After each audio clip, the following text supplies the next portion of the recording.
आप सभी बच्चों को ढेर सारी शुभकामनाएं बोर्ड परीक्षा के लिए। भले बोर्ड परीक्षा आज के 2 महीना बाद होगा, लेकिन मैं बोर्ड परीक्षा की शुभकामना आज ही दे रहा हूं, क्योंकि बहुत लंबे समय के अंतराल के बाद कई बच्चे हमसे बार बार कह रहे थे कि सर, बोर्ड परीक्षा का पेपर कैसे आता है, उसका मॉडल पेपर हमें बता दीजिए। तो मैं आप लोगों का सहायता करने के लिए एक प्रयास कर रहा हूं। आज का यह वीडियो, यह आपका 2021 का जो बोर्ड परीक्षा होना है हाई स्कूल का हिंदी विषय का, यह बोर्ड परीक्षा कैसे होगा, मॉडल पेपर किस तरह का होगा, और सबसे बड़ी बात कि परीक्षा में किस तरह से हम लिखें कि हमारा 95% के आसपास नंबर आ सकता है। क्योंकि निश्चिंत रहिए आप कि हिंदी में भी आप यूपी बोर्ड में 95-96 नंबर तक बच्चे पा रहे हैं। मेरे विद्यालय में भी 96 नंबर तक पिछले साल का रिकॉर्ड रहा है। तो निश्चित है कि अगर आप बेहतर ढंग से लिखेंगे तो आपको 95 नंबर तक मिल सकता है। यह कोई अतिशयोक्ति नहीं है, ठीक है। तो सबसे पहले मैं अपने यूट्यूब चैनल पर आपका स्वागत करता हूं। आप जानते हैं मेरा यूट्यूब चैनल ज्ञानकोश एजुकेशन के नाम से है, और मैं आप सभी लोगों को धन्यवाद देना चाहता हूं कि आप मेरे चैनल को बहुत लाइक कर रहे हैं, बहुत पसंद कर रहे हैं। और सबसे बड़ी बात कि कई हमारे जो सब्सक्राइबर हैं कह रहे हैं कि सर, आप संस्कृत वाला भाग बना दिए हैं, इससे हम लोगों को बहुत लाभ मिल रहा है। तो हमें बड़ा सुकून मिलता है, क्योंकि यही हम लोगों का इनाम है। चलिए, हम लोग ज़्यादा समय न लेते हुए सीधे अपने टॉपिक पे आते हैं। देखिए, यह जो पेपर आपके सामने है, जो कोड है 801 MG, इसी तरह का आपका बोर्ड का पेपर आएगा। देखिए, यहाँ 2020 का ये पेपर है, और 2020 का पेपर क्या था वो देखिए, यहाँ दिखा है ना। ये आपका कोड है, ये इसको आपको परीक्षा में जो उत्तर पुस्तिका मिलता है इसमें लिखना भी पड़ता है, ठीक है। तो ये 2020 का पेपर है, और ये महाराजगंज जिले का पेपर है। एक चीज़ मैं आपको बता दूं, ये जो कोड है ना, कोड, यह हर एक जिले का अलग अलग कोड होता है। हर एक जिले का क्वेश्चन अलग अलग बदल जाता है, लेकिन एक चीज़ नहीं बदलता है, क्या? वो मॉडल। यानी कि जिस भाग से जितना प्रश्न पूछा जाएगा, हर एक जिले का या किसी भी कोड का पेपर है, वह उस भाग से उतना ही प्रश्न रहेगा। ये अलग है कि प्रश्नों का क्रम बदल जाएगा। प्रश्नों का जो जो प्रश्न है, किसी दूसरे जिले में दूसरा रहेगा, किसी दूसरे जिले में दूसरा रहेगा, लेकिन वह जो मॉडल है वो सेम का सेम रहता है, ठीक है। आइए देखते हैं, हम लोग आगे बढ़ते हैं। यहाँ देखिए, समय आपका 3 घंटा 15 मिनट मिलता है। यहाँ देखिए, 70 नंबर का ये पूर्णांक होता है। 15 नंबर का जो मिलता है, यह पेपर पढ़ने के लिए मिलता है, और 3 घंटा लिखने के लिए मिलता है, ठीक है ना। सबसे पहले करना ये चाहिए कि पेपर को एक बार पढ़ लेना चाहिए, इसीलिए 15 मिनट का आपको अतिरिक्त समय दिया जाता है, ताकि आपको पेपर पढ़ने में, पेपर को समझने में कहीं कोई असुविधा ना हो, कहीं कोई आप गलती ना करें। यहाँ सब कुछ यहाँ निर्देश दिया हुआ है, इसको आप पढ़ लीजिएगा, क्योंकि अगर मैं निर्देशों को पढ़ूंगा तो समय थोड़ा सा ज़्यादा लगेगा। तो सबसे पहले जो पहला प्रश्न है, हम लोग अब इस पर आते हैं। यह पहला प्रश्न देखिए, निम्नलिखित कथनों में से कोई एक कथन सही है, उसे पहचान करके लिखिए। मतलब ये कि पहला क्वेश्चन आपका यही रहेगा, 4 विकल्प रहेंगे, 4 में एक ही कथन सही रहेगा, बाकी 3 कथन गलत रहेगा। यह किसी भी जिले का पेपर हो, मॉडल यही रहेगा, पहला प्रश्न यही रहेगा, ठीक है। तो आइए देखा जाए कि इसमें कौन सा कथन सही है। देखिए, विचार बीथ आचार्य रामचंद्र शुक्ल का इतिहास ग्रंथ है, ये गलत है, क्योंकि ये निबंध है, ठीक है ना। उजली आग यशपाल का निबंध संग्रह है, ये भी गलत है, क्योंकि रामधारी सिंह दिनकर जी का है, ठीक है ना। तीसरा जो है कि ये जो डॉक्टर नगेंद्र प्रसिद्ध उपन्यासकार हैं, यह भी ऑप्शन गलत है, क्योंकि यह जो कि आलोचक हैं। अब बचा चौथा, तो जाहिर सी बात है, जब 3 गलत हो गया तो चौथा तो सही होगा ही होगा। समझ में आ गया ना। तो ये राम स्वरूप चतुर्वेदी सफल भेंट वार्ता लेखक हैं, ये आपका सही आंसर है। तो आप इसको जब लिखेंगे ना तो केवल कुछ बच्चे केवल ये संख्या जैसे कि ये 4 लिख देते हैं, ये थोड़ा सा तरीका सही नहीं है। बेटा आप ऐसा करेंगे कि आप इसको पूरा का पूरा ये वाक्य लिखेंगे कि रामस्वरूप चतुर्वेदी सफल वेद वार्ता लेखक हैं, तो इससे क्लियर हो जाता है। ठीक है ना, यही मैं आपको समझा रहा हूं कि नंबर लेना एक कला है। आप कितना जानते हैं, आप बहुत सारे ऐसे बच्चे हमारे संपर्क में कभी कभी आ जाते हैं कि जो कि उनके पास पूरा का पूरा नॉलेज रहता है, पूरा किताब वो एक तरह से रट लिए रहते हैं, लेकिन लिखने का तरीका सही नहीं होने के कारण वो नंबर अच्छा नहीं उठा पाते हैं। ठीक है, चलिए आगे बढ़ते हैं। अगला है आपका जो इसमें प्रश्न नंबर 1 का जो ख है वह क्या है, देखिए, निम्नलिखित कृतियों में से किसी एक कृति के लेखक का नाम लिखिए। ये प्रश्न नंबर 1 का ख इसी तरह से आएगा। अब इसमें किसी एक का, जैसे कि आप यहाँ 4 देख रहे हैं, रस मीमांसा, झूठा सच, गोदान और चंद्रगुप्त, तो आप इसको लिख सकते हैं, किसी एक का लिखेंगे। तो थोड़ा सा वीडियो लंबा भले ही होगा बेटा, लेकिन उसको आप अंत तक देखेंगे, क्योंकि आपके परीक्षा के लिए, आपके कैरियर के लिए बहुत महत्वपूर्ण है। क्योंकि मैं किसी एक का भी अगर उत्तर बता करके आगे बढ़ सकता हूं, लेकिन मैं सोचता हूं हो सकता है कहीं किसी इसी में से कोई एक कहीं इसी परीक्षा में आ जाए, तो आपका 1 नंबर का क्वेश्चन क्लियर हो जाएगा ना। तो देखिए, रस मीमांसा जो है यह आचार्य रामचंद्र शुक्ल का है, रस मीमांसा। झूठा सच ये यशपाल का है। गोदान आप जानते हैं मुंशी प्रेमचंद का है। और यहाँ चंद्रगुप्त जो लिखा हुआ है यह जयशंकर प्रसाद का है। क्लियर हुआ, चलिए आगे बढ़ते हैं। ग को देखते हैं, ग घ और अंग, इसको थोड़ा देख लिया जाए कि यहाँ जो दिया हुआ है कि दीपदान एकांकी के लेखक कौन है। आप इसको 9 में पढ़ करके आए हैं, दिमाग पे जोर डालेंगे तो याद पड़ जाएगा, डॉक्टर राम कुमार वर्मा। क्लियर हुआ। घ देखिए, क्या भूलूं क्या याद करूं, किस विधा पर आधारित रचना। विधा पूछ रहा है, विधा, ठीक है ना। तो यह विधा है आत्मकथा, हरिवंश राय बच्चन जी की आत्मकथा है, आप इसको जानते हैं, ठीक है ना। अंग देखिए, शुक्ल युग की किसी एक पत्रिका का नाम लिखिए। तो शुक्ल युग की किसी एक पत्रिका का नाम आप लिखना है, तो आप हंस लिख दीजिए, आपका उत्तर सही हो जाएगा। ठीक, आगे बढ़ते हैं।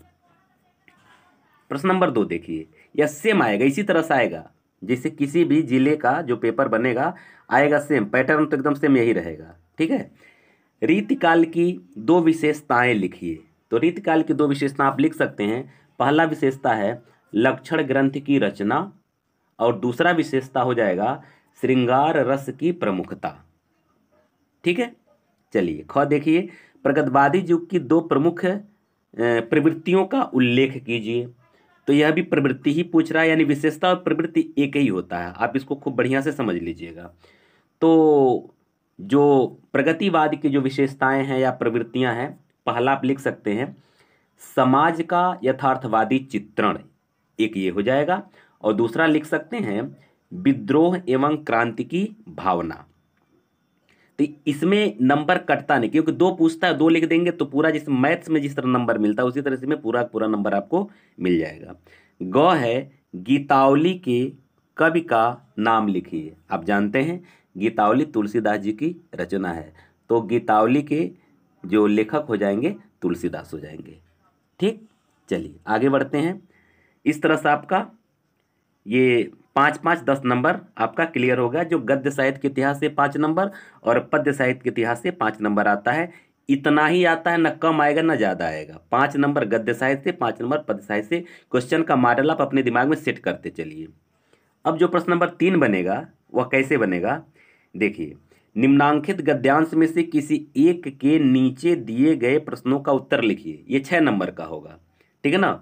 तो जिसमें जो 3 प्रश्न है, देखिए यहाँ 2 धन 2 धन 2 यहाँ जो दिया हुआ है, तो ये जो है कि 2-2 नंबर हर एक पर रखा हुआ है। ठीक है, अब देखते हैं नीचे प्रश्न क्या है। पहला प्रश्न है उपर्युक्त गद्यांश का संदर्भ लिखिए। दूसरा प्रश्न है गद्यांश के रेखांकित अंश की व्याख्या कीजिए। तीसरा प्रश्न है उपर्युक्त गद्यांश में से किसी कार्य को ईश्वर की इच्छा के विरुद्ध, किस कार्य को ईश्वर की इच्छा के विरुद्ध बताया गया है। तो ये 3 प्रश्न का उत्तर आपको देना है। तो आइए सबसे पहले आप जब इस गद्यांश को पढ़ेंगे तो आपको लगेगा कि यह किस पाठ से लिया गया, इसके लेखक कौन है? तो आप जरा जोर डालें तो आपको लगेगा कि ममता नामक पाठ से लिया गया है और इसके लेखक जो है जयशंकर प्रसाद हैं। तो पहला प्रश्न आपका यही हो जाएगा, पाठ का नाम ममता और लेखक का नाम जयशंकर प्रसाद। बस इतना लिख देंगे, ममता डैश करके जयशंकर प्रसाद, तभी आपका उत्तर कंप्लीट हो जाएगा। ठीक है। दूसरा देखिए, गद्यांश के रेखांकित अंश की व्याख्या कीजिए। आइए इसका रेखांकित अंश देखा जाए क्या है। आप यहाँ देख रहे हैं जो रेखांकित अंश ये जो लिखा हुआ है कि हे भगवान तब के लिए विपद के लिए इतना आयोजन, परम पिता की इच्छा के विरुद्ध इतना साहस। यह प्रसंग उस समय का है जब ममता के पिताजी को जब ये लगता है कि अब ये किला ये अब हाथ से जाने वाला है, कोई दूसरा शासक इस पर अधिकार करने वाला है, तो कुछ सोना चांदी हीरे जवाहरात लेकर के ममता के पास आते हैं और ममता से कहते हैं कि बेटी इसको रख लो, क्योंकि ये भविष्य के लिए बहुत ज़रूरी है, क्योंकि आने वाले विपद के समय में यह काम आएगा। तो उसी पर ममता कहती है अपने पिताजी से कि हे भगवान यह तब के लिए विपद के लिए, मैंने अपने पिताजी से कहती है कि हे भगवान आप इतना बड़ा ये एक उत्कोच यानी घूस लेकर के आ रहे हैं, बेईमानी कर रहे हैं, और उस समय के लिए आप जो है कि ये हीरे जवाहरात इकट्ठा कर रहे हैं, वो विपत्ति कब आएगी कब नहीं आएगी उसका कोई ठिकाना नहीं है, और आप इतना बड़ा आयोजन अभी से कर रहे हैं। और कहती है ममता कि परम पिता की इच्छा के विरुद्ध इतना साहस, कि माने जैसे हीरे जवाहरात की चोरी करना या किसी से उत्कोच लेना यानी घूस लेना, ये सब ईश्वर की इच्छा के विरुद्ध है। तो कह रही है कि आप ये जो कुकृत्य कर रहे हैं, जो बुरा कर्म कर रहे हैं, यह ईश्वर की इच्छा के विरुद्ध है। इसलिए आगे कहती भी है कि पिताजी क्या हम लोगों को भोजन करने के लिए भीख भी नहीं मिलेगी, और हम लोगों को अगर 2 मुट्ठी चावल अगर मिल जाए तो हम लोगों का जीवन गुजर जाएगा, फिर इतना बड़ा ये आयोजन करने की क्या ज़रूरत है। ये इसका आपका हो जाएगा रेखांकित अंश की व्याख्या। ठीक है। आइए अगला तीसरा प्रश्न हम लोग देख लेते हैं क्या है। उपयुक्त गद्यांश में किस कार्य को ईश्वर की इच्छा के विरुद्ध बताए, किस कार्य को? क्योंकि यह घूस लेकर के, ये घूस में प्राप्त किया हुआ हीरे जवाहरात इसके पिताजी यानी ममता के पिताजी लेकर के आते हैं, तो उसी से संबंधित यह प्रश्न है। यानी उत्कोच लेना अर्थात घूस लेना ईश्वर की इच्छा के विरुद्ध बताया गया है, यही इसका उत्तर हो जाएगा। आइए इसका ख देखिए, वही चीज़ है। आपका 2 प्रश्न आएगा, क और ख।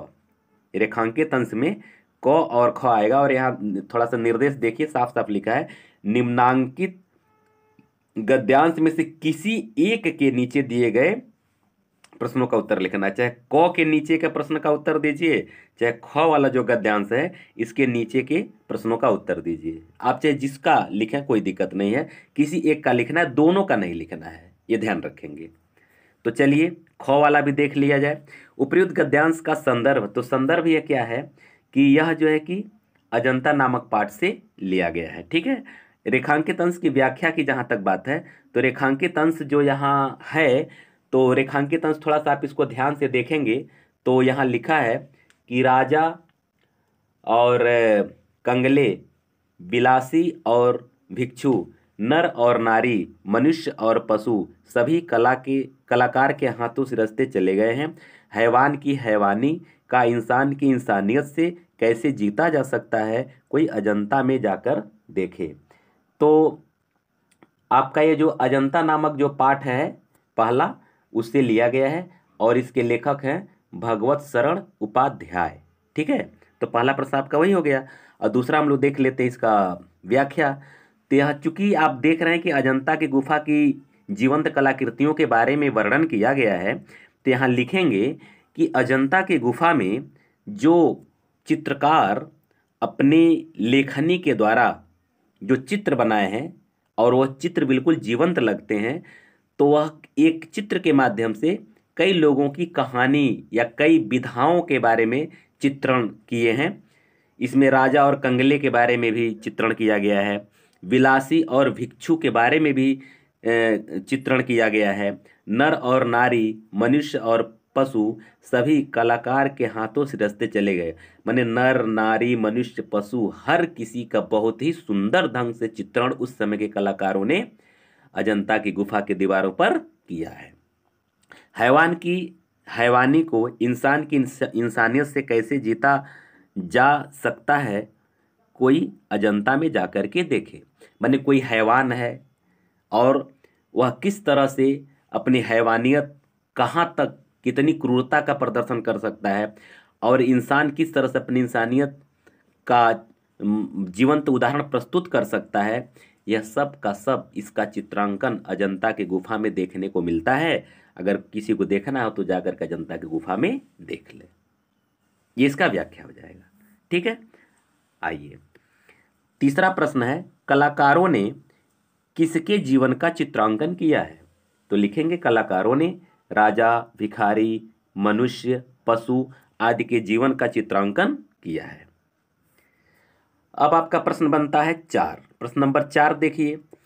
तो देखिए प्रश्न नंबर 3 जो है गद्यांश, 2 गद्यांश आएगा और दोनों गद्यांशों के नीचे 3-3 प्रश्न आएंगे, किसी एक का उत्तर देना होता है। इसी तरह से प्रश्न नंबर 4 में पद्यांश आएगा, 2 पद्यांश क और ख, और इसका किसी एक का, यहाँ भी एक का, दोनों का नहीं लिखना, ध्यान रखेंगे। जो निर्देश दे बस उसी निर्देश का पालन करना है। यहाँ लिख रहा है किसी एक का, तो किसी एक का ही लिखना है, 2 का नहीं लिखना है। आगे समझ में ना। अब इसका जो है कि पद्यांश को जब लिखेंगे तो इसका संदर्भ लिखेंगे, व्याख्या करेंगे और काव्यगत सौंदर्य भी लिखेंगे। बात समझ में आ गई ना। तो इसमें किसी एक का आप लिखेंगे, वैसे मैं दोनों का व्याख्या कर दे रहा हूं। हालांकि हो सकता है यह इस एग्जाम में यानी 2021 में न आवे, लेकिन कोई ठिकाना भी नहीं, हो सकता आ भी जाए, इसे इसका मैं व्याख्या समझा दे रहा हूं। थोड़ा सा वीडियो लंबा होगा, लेकिन आप धैर्य बना करके लंबे समय तक देखेंगे। मैं इसमें वो टिप्स बताऊंगा कि आप कैसे लिख करके 95% नंबर ले सकते हैं हिंदी विषय में। तो उसको थोड़ा सा वीडियो को धैर्य बना करके देखेंगे। और सब्सक्राइब करने की बात तो मैं नहीं कहूँगा, क्योंकि आप तो अगर अच्छा लगेगा जाहिर सी बात है सब्सक्राइब कर ही देंगे, और बहुत ही शानदार ढंग से आप सब्सक्राइब कर रहे हैं, कोई दिक्कत नहीं है। निश्चित है कि अगर मेरा प्रयास अच्छा लग रहा होगा, आपके हृदय को स्पर्श कर रहा होगा, तो सब्सक्राइब तो आप करेंगे ही करेंगे, शेयर और लाइक भी खूब झूम के करेंगे, मुझे विश्वास है, मुझे पता है। चलिए उसके बारे में मुझे कुछ नहीं बात करना है। आइए हम लोग इसका देख लेते हैं, इसका संदर्भ। ठीक है ना। तो ये संदर्भ लिखेंगे कि प्रस्तुत पद्यांश या पद्यखंड हमारे पाठ्य पुस्तक हिंदी के जवानी नामक शीर्षक से लिया गया है। इसके रचयिता माखन लाल चतुर्वेदी हैं। ठीक। अब यहाँ जो नंबर देखिए, 1 नंबर आपका संदर्भ पर, 4 नंबर व्याख्या पर और 1 नंबर काव्यगत सौंदर्य पर रखा हुआ है। तो लग तो रहा है कि ये 6 नंबर है, लेकिन नंबर सब बटा हुआ। अगर आप एक भाग छोड़ देते हैं तो नंबर आपका कम हो जाएगा, इसलिए भूल कर भी ये पॉइंट छोड़ेंगे नहीं। संदर्भ भी लिखेंगे, व्याख्या तो करना ही है, और काव्यगत सौंदर्य भी भूलना नहीं है, इसको लिखना है, क्योंकि भूल जाएंगे तो इस आपका 1 नंबर माइनस हो जाएगा। ठीक। आइए अब इसका व्याख्या हम लोग देख लेते हैं। लाल चेहरा है नहीं फिर लाल किसके, लाल खून नहीं अरे कंकाल किसके, प्रेरणा सोई की आटा दाल किसके, सिर न चढ़ पाया कि छापा माल किसके। तो यह जवानी नामक कविता से लिया गया है। आप इसके पहले संदर्भ में बता दिया हूँ। व्याख्या लिखेंगे कि कवि माखनलाल चतुर्वेदी जी कहते हैं, लाल चेहरा है नहीं फिर लाल किसकी। मने नौजवानी में अगर उत्साह के आधार पर चेहरा लाल नहीं है, अगर शरीर में जोश नहीं है, उत्साह नहीं है, उत्साह के आधार पर चेहरा अगर लाल नहीं है, तो फिर लाल किसके, फिर हम किसके लाल कहा सकते हैं, हम किसके पुत्र कहा सकते हैं। यानी कि हमारी पहचान, हमारे माता पिता की पहचान हमारे उत्साह से है, हमारे जोश से है, और हमारे चेहरे पर हमेशा कांति रहना चाहिए, हमेशा लाली रहनी चाहिए। लाल खून नहीं अरे कंकाल किसके, अगर खून लाल नहीं है तो यह कंकाल किस काम का है, माने शरीर किस काम का है। खून लाल का मतलब क्या कि अगर दुश्मन हमें ललकार रहा है और हम दुश्मन को माकूल जवाब नहीं दे रहे हैं, तो यानी हमारे रग में वो जो है कि खून के जगह पे पानी बह रहा है, और अगर हम उत्साहित नहीं हुए तो यह शरीर, यह नौजवानी किस काम आएगा। प्रेरणा सोई कि आटा दाल किसकी, कर रहे हैं प्रेरणा अगर सो गई, क्योंकि प्रेरणा से ही हम कुछ कार्य करते हैं, हम युद्ध करते हैं, हम सफल होते हैं, हम सफलता के शिखर को प्राप्त करते हैं। अगर हमारी प्रेरणा सो गई, हमारी प्रेरणा मध्यम पड़ गई, तो आटा दाल किसके। तो कोई भी हमें आटा दाल के तरह तरह से, गाजर मूली की तरह से हमें चबाकर खा जाएगा, अर्थात हमारा अस्तित्व इस दुनिया में नहीं रह जाएगा। ठीक है ना। आटा दाल का मतलब हम किसी के लिए भोज्य सामग्री बन जाएंगे, हमारा अस्तित्व दुनिया में रहेगा ही नहीं। इसलिए हमेशा अपने प्रेरणा को बनाए रखना चाहिए।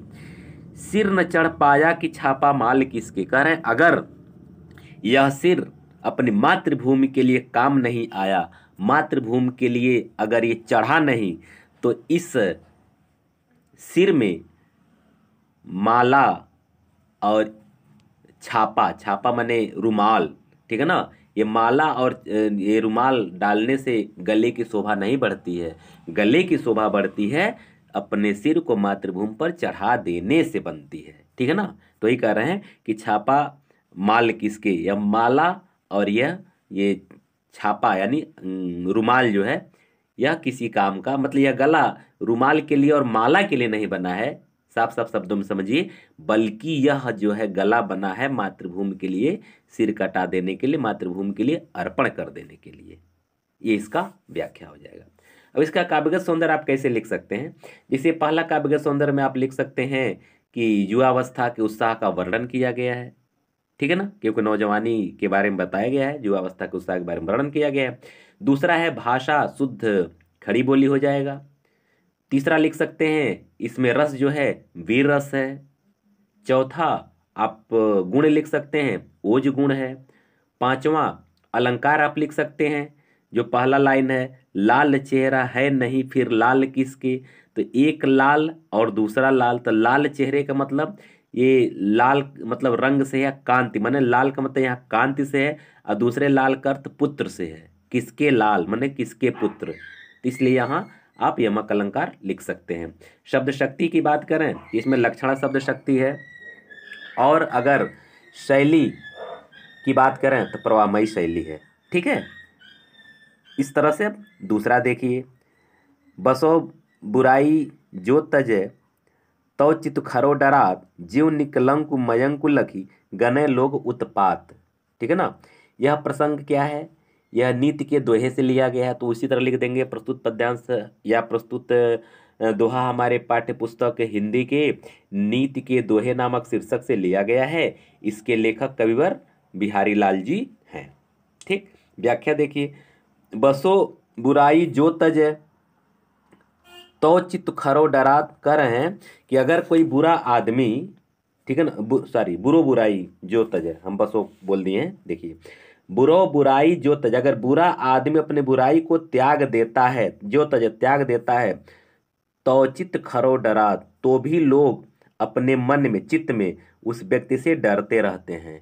अगर कोई बुरा व्यक्ति अच्छा बन गया, अपने बुराई को त्याग दिया, तो भी लोग उससे उसी प्रकार से डरते रहते हैं। ज्यों निकलंक माने जिस तरह से कोई निष्कलंकित, मयंक माने चंद्रमा, जैसे कोई चंद्रमा की ज्योति अगर बहुत चटक दिखती है, बहुत ही तेज दिखती है, तो लख देख करके गने लोग उत्पात, तो लोग किसी उत्पात का गणना करने लगते हैं, माने किसी आशंका का, किसी उपद्रव का गणना करने लगते हैं कि क्या वजह है कि चंद्रमा का रंग आज इतना चटक है। ठीक है ना। तो यानी कि अगर कोई अपनी बुराई को त्याग करके अच्छाई भी अगर अपने अंदर ला दिया है और अच्छा काम कर रहा है, तो भी लोग उस व्यक्ति से डरते हैं। उसी तरह से जिस तरह से चंद्रमा की ज्योति कभी बहुत तेज अगर पृथ्वी पर आती है, तो लोग किसी भय की आशंका व्यक्त करने लगते हैं और लगता है कि कोई उत्पात होने वाला है। ठीक है। ये उसका व्याख्या हो जाएगा।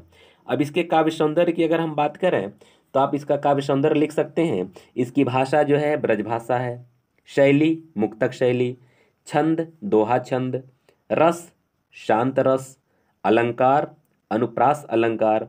शब्द शक्ति की बात करें तो आप अभिधा लिख सकते हैं, और गुण की बात करें तो प्रसाद गुण आप इसमें लिख सकते हैं। ठीक, अब आइए प्रश्न नंबर 5। प्रश्न नंबर 5 वही रहेगा कि किसी एक लेखक का नाम आपको लिखना है और उसका जीवन परिचय यहाँ किसी एक लेखक का जीवन परिचय आपको लिखना है, बस किसी एक लेखक। 3 दिया हुआ है, रामधारी सिंह दिनकर, जयशंकर प्रसाद, आचार्य रामचंद्र शुक्ल। तो इन तीनों में किसी एक लेखक का जीवन परिचय लिखेंगे और किसी एक कृति यानी रचना जो है कोई एक ही रचना लिखेंगे, ज़्यादा नहीं लिखना है। इसलिए यह नंबर भी दिया हुआ है कि 2 नंबर आपका लेखक के जीवन परिचय पर और 1 नंबर आपका इस रचना पर, कोई एक रचना लिख देंगे। तो इसका व्याख्या आपके बुक में जो लेखक हैं आप उसको पढ़ लीजिएगा, और मोटी मोटी बात है जैसे कि उनका जन्म, मृत्यु, माता पिता का नाम, जन्म स्थान कहाँ है, या फिर अगर कोई उपाधि वो पाए हैं तो उपाधि को थोड़ा सा आप थोड़ा अपने दिमाग में बैठा लीजिएगा, या फिर किसी के द्वारा किसी संस्था के द्वारा कोई अगर उपाधि दिया गया है, कोई पुरस्कार प्राप्त किए हैं, इस सब चीज़ों का एक कलेक्शन बना लेना चाहिए। और थोड़ा सा साहित्यिक क्षेत्र में कोई काम किया तो थोड़ा सा 2-4 लाइन उसमें भी लिख लेना चाहिए। और एक रचना का नाम, रचना जब लिखेंगे ना, जीवन परिचय जब लिखेंगे तो हेडिंग डालेंगे जीवन परिचय, उसमें लिख लेंगे। और रचना जरूर लिखेंगे, हेडिंग जरूर लिखेंगे, रचना ऐसी हेडिंग डालेंगे तो एग्जामिनर का नज़र उस पर पड़ता है कि हाँ लड़का उसका रचना भी लिखा है। तो अगर कहीं 1 आध नंबर काटने का अगर उनका मन भी कर रहा है तो काट नहीं पाएंगे, आपको पूरा पूरा 3 नंबर मिल जाएगा। ये टिप्स है, मैं टिप्स बता रहा हूँ नंबर लेने का। ठीक, चलिए आइए अब हम लोग इसका ख देखते हैं, यानी प्रश्न नंबर 5 का ख। इसमें ऊपर वाले में लेखक का यानी गद्य से देगा, और इसमें जो है कि पद्य से यानी किसी एक कवि का नाम, किसी एक कवि का जीवन परिचय आपको लिखना होगा। अशोक वाजपेयी, श्याम नारायण पांडे या राम नरेश त्रिपाठी में से किसी एक का आपका जीवन परिचय लिखना होगा। तरीका सेम वही रहेगा जो मैं बताया हूँ लेखक वाले में, और एक ही रचना, यहाँ भी रचना हेडिंग डालेंगे और कोई एक रचना लिख लेंगे। ठीक है, चलिए आगे बढ़ते हैं। आइए प्रश्न नंबर 6 देख लेते हैं। प्रश्न नंबर 6 में क्या है, निम्नलिखित का संदर्भ सहित हिंदी में अनुवाद कीजिए। इसमें बेटा देखिए ध्यान दीजिए, इसमें एक श्लोक आएगा और अथवा एक गद्यांश आएगा। ठीक है ना, निश्चित है यही आएगा, एक श्लोक आएगा एक गद्यांश आएगा और किसी एक का, ठीक है ना, किसी एक, चूंकि अथवा है तो या तो श्लोक करिए या तो फिर आप इसका गद्यांश का अर्थ लिखिए। और इसमें क्या क्या, आइए देख लेते हैं। तो इसमें करना क्या है कि आप केवल इसमें संदर्भ लिखेंगे और इसका अनुवाद लिखेंगे। ठीक है ना, संदर्भ और इसका अनुवाद। तो इसको क्या करना है आपको कि संदर्भ में बस ये लिखना है कि यह किस पाठ से लिया गया है, बस उसमें लेखक का नाम तो होता नहीं है। ठीक, और उसके बाद से आप इसका व्याख्या कर देंगे। तो आप उसको लिख सकते हैं, अनुवाद में थोड़ा सा बता देना चाहता हूं। अब अनुवाद क्या है देखिए, मानम हित्वा प्रियो भवति, क्रोधम हित्वा न शोचयति, कामम हित्वार्थवान भवति, लोभम हित्वा सुखी भवेत। इसका अर्थ क्या होगा, मानम हित्वा माने मान को छोड़कर, माने अभिमान को छोड़कर आदमी प्रिय हो जाता है, प्रियो भवत प्रिय हो जाता है। क्रोधम हित्वा माने मनुष्य क्रोध को छोड़कर, सोचति माने शोक रहित हो जाता है। कामम हित्वा, काम माने लालसा, इच्छा, इच्छा को यानी लालसा को छोड़कर आदमी अर्थवान धनवान हो जाता है। और लोभम हित्वा सुखी भवेत, और लोभ को छोड़ करके आदमी क्या हो जाता है, सुखी हो जाता है। ठीक है ना, तो ये इसका अर्थ हो जाएगा। आइए इसका भी थोड़ा सा अर्थ देख लिया जाए।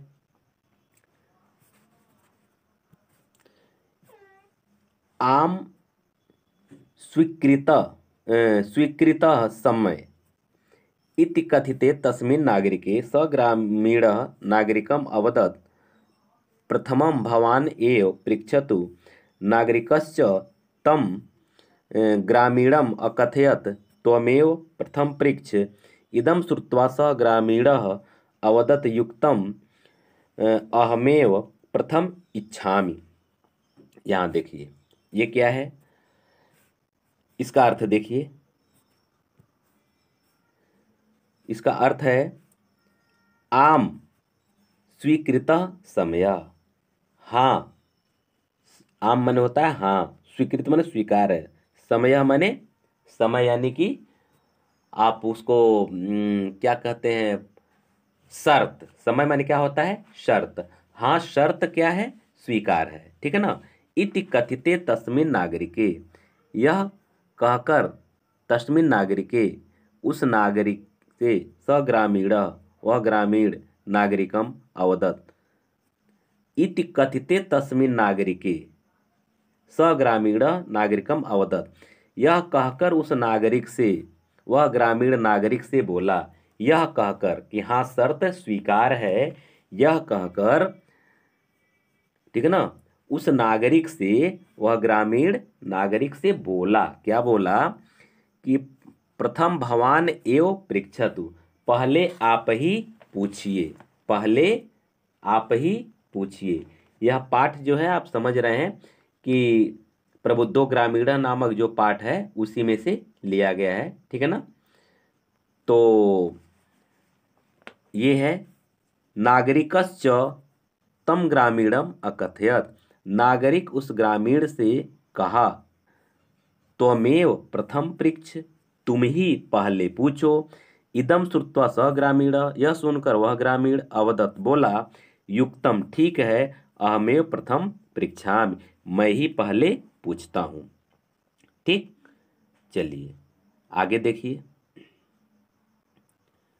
इसका जो आगे है प्रश्न नंबर 7, अपनी पाठ्यपुस्तक से कंठस्थ किया हुआ कोई एक श्लोक लिखिए। तो आप कोई एक श्लोक अपने पाठ्यपुस्तक से तैयार कर लेंगे, यह भी बहुत जरूरी है। तो आप एक टिप्स मैं आपको बता रहा हूं कि क्या करेंगे आप 2 श्लोक कोई तैयार कर लेंगे। 2 श्लोक अगर तैयार कर लेंगे तो कोई दिक्कत नहीं रहेगा। हो सकता है अगर आप एक ही श्लोक तैयार करें और वह कहीं ऊपर आ जाए, यहाँ जिसे यहाँ श्लोक का अर्थ आ जाए मान ली लिखने के लिए, तो एक ही तैयार करेंगे तो दिक्कत हो जाएगा। 2 श्लोक अगर आप तैयार कर लेंगे तो मान लीजिए कि अगर एक आ जाता है तो दूसरा आपका सेफ बचा रहेगा, तो आप इसको लिख लेंगे। 2 नंबर का ये आता है। ख देखिए, निम्नलिखित प्रश्नों में से किसी 2 प्रश्न का उत्तर लिखिए। तो अब इस 2 प्रश्नों का उत्तर लिख लेंगे। हालांकि ये 4 प्रश्न इसमें दिया हुआ है, 4 आता है, इसमें 2 लिखना होता है, 1-1 नंबर का होता है। फिलहाल मैं जल्दी जल्दी बता देना चाहता हूँ। तृष्णा केन वर्धते, तृष्णा केन वर्धते, तो लिखेंगे तृष्णा असंतोषेण वर्धते। दूसरा हो जाएगा संस्कृत शब्दस्य किम तात्पर्यम, तो लिखेंगे अस्माकं पूर्वजा यान आचारान विचारान अदर्शयत, एतत् संस्कृत शब्दस्य तात्पर्यम, ऐसे लिख देंगे। पदेन बिना किम दूरम याति, तो लिखेंगे पदेन बिना पत्रम दूरम याति। चौथा है सुवर्णस्य किम मुख्य दुखम, तो उसको लिखेंगे जनाः गुंजया तोलयन्ति इति कारणात् सुवर्णस्य मुख्य दुखम अस्ति। तो ये हो जाएगा। अब आइए, ये आप रस छंद और अलंकार, हालांकि आप इसको कंफर्म जानिए कि रस छंद और अलंकार से ये जो है कि 2-2 नंबर का प्रश्न हर हाल में आना ही आना है। और सबसे बड़ी बात कि आपके बुक में सब एकदम कंफर्म कर दिया गया है कि 2 रस 2 छंद और 2 ही अलंकार आपको पढ़ना, 3 अलंकार पढ़ना है। 2 छंद 2 रस और 3 अलंकार आपको पढ़ना है, और इसी में से आपका आएगा 6 नंबर का प्रश्न। एकदम सॉलिड है, 2 रस 2 अलंकार और 2 छंद आना ही आना है। तो देखिए, करुण रस अथवा हास्य रस की परिभाषा उदाहरण सहित लिखिए। तो आपके बुक में है, आप उसको लिख सकते हैं, नहीं तो मैं एक व्यवहारिक परिभाषा भी आपको बता रहा हूं कि आप इस आधार पर लिख सकते हैं परिभाषा। करुण रस की परिभाषा और हास्य रस की परिभाषा कोई भी अगर आता है, क्योंकि 2 ही है, दोनों में से एक आएगा, दोनों आएगा और एक ही लिखना होता है। तो लिखेंगे विभाव, अनुभाव और संचारी भाव के संयोग से जब शोक नामक अस्थाई भाव उत्पन्न होता है तो वहां करुण रस उत्पन्न होता है। ठीक, और सेम परिभाषा वही रहेगा, जब विभाव, अनुभाव और संचारी भाव के संयोग से हास्य नामक स्थायी भाव की निष्पत्ति होती है तो वहां हास्य रस उत्पन्न होता है। उदाहरण आप कोई भी लिख सकते हैं, करुण रस कमाली उदाहरण लिख सकते हैं, आपके बुक में भी दिया हुआ है, कुछ अलग से भी लिख सकते हैं। मणि खोए भुजंगसी जननी फनसा पटक रही थी शीश, अंधी आज बनाकर मुझको किया न्याय तुमने जगदीश, आप इसको भी लिख सकते हैं। या फिर अगर आप हास्य का उदाहरण अगर आप लिखना चाहते हैं तो विंध्य के वासी उदासी तपो व्रतधारी महाबिनु नारी दुखारे, ये भी लिख सकते हैं। नहीं तो सबसे अच्छा एक और उदाहरण भी है कि आधा पात बबूल का तामे तनिक पिसान, लाला जी करने लगे छठे क्षमा से दान, आप इसको लिख सकते हैं। ठीक, आइए उत्प्रेक्षा अलंकार अथवा उपमा अलंकार की परिभाषा। उत्प्रेक्षा अलंकार का एक जो पहचान आप जान लीजिए, हो सकता है आप जानते भी हों, जनु जानो मनु मानो जानहु मानव, ऐसा शब्द जरूर आता है। तो जब आप लिखेंगे, जब किसी भी अलंकार में या जहाँ उपमेय में उपमान की संभावना व्यक्त की जाए, उपमेय में उपमान की क्या व्यक्त की जाए, संभावना व्यक्त की जाए, वहाँ क्या होता है, उत्प्रेक्षा अलंकार होता है। ठीक है ना। और अगर आप उपमा की बात करते हैं तो जहाँ उपमेय से उपमान का तुलना किया जाए, उपमा दिया जाए, समानता प्रकट किया जाए, तो वहाँ क्या होता है, उपमा अलंकार होता है। और आप कोई भी उदाहरण आप यहाँ दे सकते हैं। अगर आप उत्प्रेक्षा अलंकार की उदाहरण की बात करते हैं तो आप लिख सकते हैं कि सोहे ओढ़े पीत पटु श्याम सलोने गात, मनो नीलमन शैल पर आतप पर्यो प्रभात। ठीक, या फिर अगर आपको उपमा अलंकार की परिभाषा अगर देना है तो पीपर पात सरिस मन डोला, आप इसको दे सकते हैं। तो इस तरह से आपका ये अलंकार हो जाएगा। रोला और सोरठा छंद में से किसी एक का लिखना है तो आप जानते हैं रोला छंद जो होता है इसमें 4 चरण होते हैं, इसमें हर एक चरण में 24-24 मात्राएं होती हैं। सोरठा जो है कि दोहे का उल्टा होता है, पहले और तीसरे चरण में 11-11 मात्राएं, दूसरे और चौथे चरण में 13-13 मात्राएं होती हैं। तो आप कोई उदाहरण आप इसको लिख सकते हैं। ठीक है ना, क्योंकि उस पर हम ज़्यादा ध्यान देंगे तो वीडियो बहुत लंबा हो जाएगा और आप थोड़ा सा उकताने लगेंगे। चलिए आगे बढ़ा जाए। 9 का देखिए, इसमें 3 उपसर्ग आएगा, 3 नंबर का आएगा, 1 2 3 नंबर। ठीक है ना, तो आप इसको लिख लेंगे खूब बढ़िया से, आप उसमें कहीं कोई दिक्कत नहीं है, आप इसको जानते भी हैं। जैसे मान ली कि अगर निर उपसर्ग से अगर आपको लिखना है तो आप उसको लिख सकते हैं निरपराधी, अप से अपमान, अधि से अधिकार, अ से अकारण। ठीक है ना, ऐसे आप लिख सकते हैं। अभि से अभिमान, इसमें से कोई 3 आपको लिखना है। ठीक, आगे बढ़ा जाए। अब 9 का ख 2 प्रत्यय लिखना है, 2 नंबर का आएगा। तो आप त्व प्रत्यय से लिख सकते हैं घनत्व, ता से सुंदरता, वट से सजावट, पन से बचपन, ऐसे लिख सकते हैं। ठीक है ना, और आई से चतुराई लिख सकते हैं। ग देखिए, ग में निम्नलिखित में से किन्हीं 2 के समास विग्रह कीजिए। तो किसी 2 का ही करना है, हालांकि आपको दिया हुआ है कितना, 5 दिया हुआ है। अब महामानव, इसका समास विग्रह कैसे करेंगे, महान मानव। तो केवल समास विग्रह करने की बात कर रहा है, तो आप केवल समास विग्रह ही केवल कर दें। अगर समास का नाम नहीं लिखें तब भी आपको नंबर मिल जाएगा, लेकिन अगर आप समास कन्फर्म जाने तो आप उसको लिख ही दीजिए, बढ़िया रहेगा। हाँ, अगर कन्फर्म नहीं जानते तो मत लिखिए, क्योंकि पूछ रहा है समास विग्रह ही। क्योंकि अगर आप गलत समास का नाम, विग्रह सही है, समास का नाम गलत होगा तो शायद आपको नंबर न मिले। तो मैं बता देना चाहता हूँ, ये टिप्स है नंबर लेने का। तो केवल आप जो है कि समास विग्रह केवल कर सकते हैं। महान मानव, मैं बता दे रहा हूँ समास क्या होगा, कर्मधारय समास हो जाएगा। मुख कमल, माने कमल रूपी मुख। ठीक है ना, यह भी कर्मधारय समास आपका हो जाएगा। चक्रपाणि, जिसके हाथ में चक्र हो, अर्थात भगवान विष्णु, तो यह जो है कि आपका बहुब्रीहि समास हो जाएगा। हर्ष विषाद, हर्ष और विषाद, यह आपका हो जाएगा द्वंद्व समास हो जाएगा। त्रिलोक, माने 3 लोकों का समूह या 3 लोकों का समाहार, 3 लोकों का समूह ही ठीक रहेगा, यह आपका हो जाएगा द्विगु समास हो जाएगा। तो समास अगर आप कन्फर्म जान लिखिए, नहीं तो कोई जरूरत नहीं है।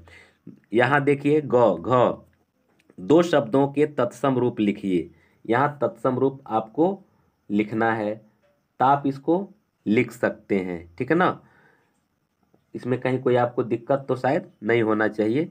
सावन का हो जाएगा श्रावण। पाख, पाख का हो जाएगा पक्ष हो सकता है, या फिर पाख का मतलब पंख से इसका भी अर्थ हो सकता है, ठीक है ना। नेह, नेह माने स्नेह, घी, ठीक है ना। इसका तत्सम रूप लिखना है, घृत हो जाएगा। बरखा, वर्षा, तो कोई दो आप लिख सकते हैं इसमें, जो आपको आसान लगे तो आप उसको लिख सकते हैं, ठीक है। अंग देखिए, अंग क्या है, निम्नलिखित में से दो शब्दों के दो दो पर्यायवाची लिखिए। तो पुत्र का पर्यायवाची हो जाएगा तनय और सुत, नदी का सरिता तरंगड़ी, जल का पानी और नीर, अश्व का घोड़ा और है, आग का अग्नि और हुताशन। प्रश्न नंबर 10 देख लीजिए, निम्नलिखित में किन दो का संधि विच्छेद कीजिए, संधि का नाम लिखिए। तो संधि विच्छेद आप इसको संधि विच्छेद कीजिए और संधि का नाम लिखिए, कह रहा है। तो यहाँ संधि विच्छेद तो किया ही है, संधि विच्छेद कीजिए और संधि का नाम लिखिए। तो फिर यहाँ है नहीं, थोड़ा देखिए, क्योंकि यह संधि विच्छेद किया गया है तो इसको संधि करना है, ठीक है ना। ये कह रहा है संधि विच्छेद कीजिए, नहीं, निम्न में से किसी दो का संधि कीजिए और संधि का नाम लिखिए, क्योंकि संधि विच्छेद तो किया है। तो इसका संधि हो जाएगा कि सदाधन एव, सदैव, अतिधन अंत, अत्यंत, प्रतिधन उत्तरम, प्रत्युत्तरम, ठीक है। और देवी धन आज्ञा, देव्याज्ञा, दिव्याज्ञा इसको लिखेंगे, ठीक है ना। और अत्र धन एव, अत्रैव। आइए इसका ख देख लेते हैं। ख है फल अथवा मति का षष्ठी विभक्ति एक रूप, या फिर एक वचन, या फिर तद स्त्री का अथवा युष्मद का, माने इसमें से पहले और दूसरे में से किसी एक का षष्ठी विभक्ति और एक वचन का रूप लिखना है। तो पहला देख लेते हैं, फल जो है, फल का षष्ठी विभक्ति एक वचन हो जाएगा फलस्य, मति का हो जाएगा मत्याह या मतेह, दोनों में से कोई एक आप लिख सकते हैं। दूसरा देखिए, तद स्त्रीलिंग का क्या हो जाएगा, तद का षष्ठी विभक्ति आपका हो जाएगा तस्याह, और युष्मत का हो जाएगा तव या ते, दोनों में से कोई आप एक लिख सकते हैं। ग देखिए, ग लिखा है कि निम्नलिखित में किसी एक का, किसी एक का जितना निर्देश पूछे उतना ही लिखना है। अगर इसमें एक का दे रहा है तो केवल एक का लिखिए, दोनों में किसी एक का दे रहा है तो जितना निर्देश दे आप उतना ही लिखेंगे, ठीक है। तो किसी एक का धातु, लकार, पुरुष और वचन का उल्लेख करना है। तो मैं आपको बता देता हूँ चारों। पठथ जो हो जाएगा, यह पठ धातु हो जाएगा, लट लकार, मध्यम पुरुष द्विवचन। हसेव हो जाएगा हस धातु, विद लिंग लकार, उत्तम पुरुष द्विवचन। पचामा हो जाएगा पच धातु, लट लकार, उत्तम पुरुष बहुवचन। द्रक्षसी दृश्य धातु, लट लकार, मध्यम पुरुष एक वचन, ऐसे हो जाएगा। घ देख लीजिए, कोई दो संस्कृत का अनुवाद करना है, आपका 4 आएगा, इसमें से किसी दो का संस्कृत में आपको अनुवाद करना है। क्या है, सभी लोग सुखी हों, इसका हो जाएगा सर्वे सुखिनः भवन्तु। दूसरा है उन्होंने गृह कार्य किए, ते गृह कार्यम अकुर्वन्। राम को पुस्तक दो, तीसरा है, तो रामम पुस्तकम देहि। चौथा है वह उद्यान गया, यानी सह उद्यानम अगच्छत। इतना हो गया। अब इसके बाद से आपका एक प्रश्न आएगा निबंध, 6 नंबर का निबंध आएगा बेटा, ध्यान दीजिएगा।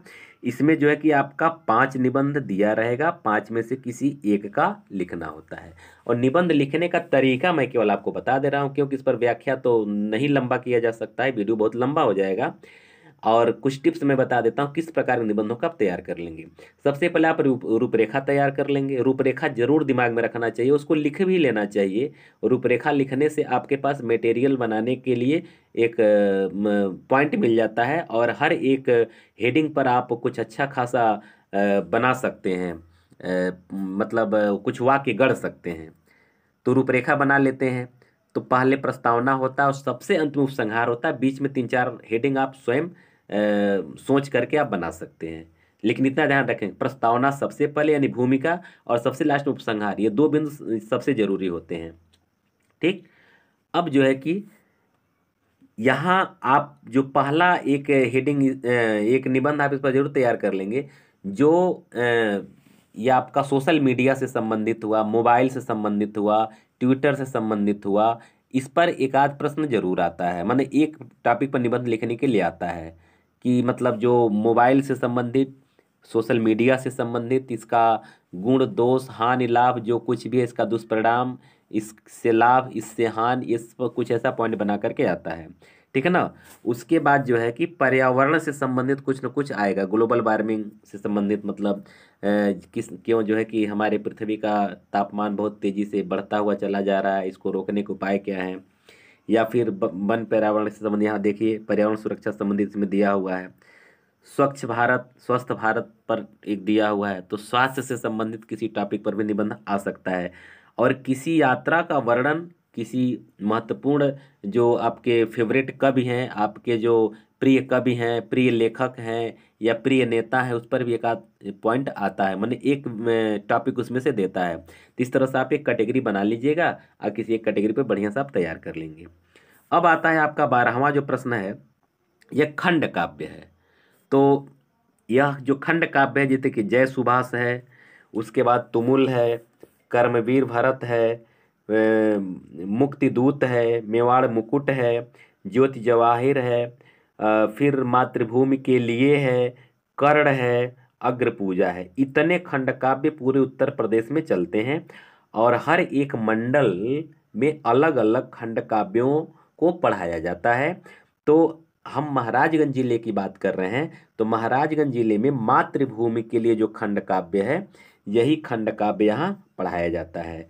अब आप जिस भी जिले के हैं, आप जानते हैं कि कौन सा खंड काव्य आपको पढ़ाया गया है, और हर एक खंड काव्य से बस दो ही प्रश्न पूछे जाते हैं। उस खंड काव्य का जो प्रमुख नायक है, उसका चरित्र चित्रण, यह सबसे इंपॉर्टेंट है, सबसे इंपॉर्टेंट है, सबसे इंपॉर्टेंट है। आप इसको अवश्य तैयार कर लेंगे, आप चाहे जिस भी जिले के हैं, और जो भी खंड काव्य को पढ़ाया जाता है, आप अपने उस खंड काव्य का जो मुख्य नायक है, उसका चरित्र चित्रण आप जरूर तैयार कर लेंगे। ठीक। उसके बाद से अगर वह आप खंड काव्य कई अंकों में है, तो एक प्रश्न उससे बनेगा कि उस खंड काव्य का कथानक या सारांश किसी एक अंक का लिखने के लिए आता है, जिसे द्वितीय सर्ग का, तृतीय सर्ग का, प्रथम सर्ग का, जितने सर्ग का है, किसी एक सर्ग का उसमें से कथानक लिखने के लिए आता है, उसका यानी सारांश लिखने के लिए आता है। और एक तो एकदम अनिवार्य है कि चरित्र चित्रण तो आएगा ही आएगा। मैं आपको थोड़ा सा इंडिकेट करा देना चाहता हूँ, आपको पता चल जाएगा। अब जैसे यहाँ हर एक खंड काव्य में देखिए जो मैं बता रहा हूँ, तुमुल खंड काव्य के आधार पर लक्ष्मण का चरित्र चित्रण कीजिए। दूसरा देखिए गौ कर्मवीर भरत खंड काव्य के आधार पर कौशल्या सुमित्रा मिलन नामक तृतीय सर्ग की कथा अपने शब्दों में लिखिए। ठीक है ना। तो ये इसमें भी ये संयोग से ऐसा दे दिया है कि इसमें पंचम सर्ग वनगमन का सारांश, इसमें तृतीय सर्ग का दे दिया है, तो ऐसा कहीं कभी कभी आता है। नहीं तो यहाँ देखिए मुक्तिदूत खंड काव्य का जलियांवाला बाग की घटना का वर्णन कीजिए और द्वितीय अंक का सारांश में ये लिखिए। मेवाड़ मुकुट के प्रथम सर्ग अरावली का सारांश लिखिए और मेवाड़ मुकुट के नायक का देखिए चरित्र चित्रण लिखिए। ज्योति जवाहिर खंड काव्य कथा वस्तु लिखिए। ज्योति जवाहिर खंड काव्य में विराटी भावना पर प्रकाश डालिए।